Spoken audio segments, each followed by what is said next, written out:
नागपूर जिल्ह्यातील रामटेक बस स्थानक नूतनीकरण प्रकरणाला आता मोठं वळण आलं आहे.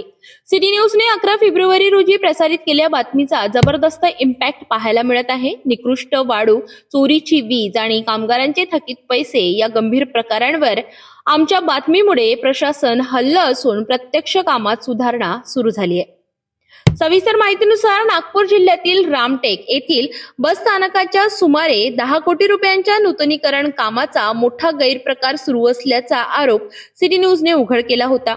या कामात निकृष्ट दर्जाची बारीक वाळू वापरली जात असल्याचे वास्तव समोर आणल्यानंतर संबंधित ठेकेदाराने तात्काळ ती वाळू काढून टाकत चांगल्या दर्जाची वाळू टाकण्यास सुरुवात केली. इतकंच नाही तर गेल्या 1 वर्षांपासून या बांधकामासाठी चोरीच्या विजेचा वापर होत असल्याचा धक्कादायक प्रकारही उघड झाला होता. महावितरणच्या रामटेक विभागाने छापा टाकून वीज चोरीचा पर्दाफाश केला आणि तात्काळ वीज पुरवठा खंडित करण्यात आला. आता संबंधित ठेकेदाराने अधिकृत वीज मीटरसाठी डिमांड भरल्याची माहिती आहे. दरम्यान स्थानिक कामगारांचे थकीत पैसे अडकून ठेवण्यात आल्याचाही मुद्दा आमच्या बातमीत मांडण्यात आला होता.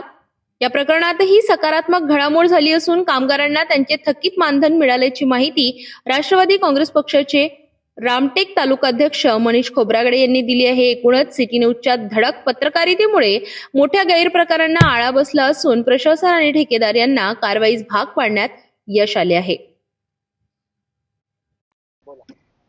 आपण मागच्या आठवड्यामध्ये रामटेक बस स्थानक या विषयावर आपण एक विषय घेतला होता. त्या विषयामध्ये असं होतं की या बस स्थानकच्या निर्माण कार्यामध्ये जे होणारा भ्रष्टाचार म्हणजे वापरण्यात येणारी वाळू आणि दुसरं इलेक्ट्रिक विद्युत, त्याच्यानंतर तिसरं असं विषय होता की इथले स्थानिक जे वेंडर आहे, व्यावसायिक आहे, त्यांचं कुठेतरी इथे काम चालत होतं. या बांधकामामध्ये काही ट्रॅक्टर ट्रॉलीचं काम होतं, डिझेल पंपचं काम होतं, त्याच्यानंतर वॉटर पंपचं, अशा काही लोकल वेंडरचे या कंपनीने मागच्या 6 ते 3 महिन्यापासून पैसे थांबवून ठेवले होते. ते सातत्याने प्रयत्न करत होते, परंतु यांना उडवाउडवीचे उत्तर देत होते. तो विषय सुद्धा आम्ही कालच्या तारखेमध्ये तो मार्गी लावलं आणि जो आम्ही विषय हाती घेतला होता त्याच्या सांगण्याची एकच पर्याय की हे खोटं बोलून आम्हाला सांगत होते की आम्ही सर्व बरोबर करत आहोत. त्यानंतर चौकशीनंतर आज हे भंडारा रेती इथं मीटरची यांनी पूर्ण परमिशन घेऊन मीटर लावण्याचा प्रयत्न केला आहे आणि त्याचे पैसे भरलेले आहे. त्याचप्रमाणे ज्यांचे आउटस्टँडिंग पैसे होते, जे लोकल वेंडर आहेत, त्यांचे पैसे आम्ही काल मिळवून दिले कंपनीतर्फे. आपले गंगा पेट्रोलियम यांचे 1,90,000 काल आपण मिळवून दिले. त्याच्या विशाल महाजन म्हणून ज्याच्याकडे पंपचं काम होतं त्याचे सुद्धा काल 30,000 रुपये आपण यांच्या माध्यमातून मिळवून दिले. आणि याचं कारण एकच होतं की आपल्या स्थानिक लोकांना, स्थानिक वेंडरला इथं त्रास होऊ नये म्हणून हा प्रकार आपल्याला उघडीस करायचं होतं आणि त्याचा न्याय आपण त्यांना मिळवून दिलेला.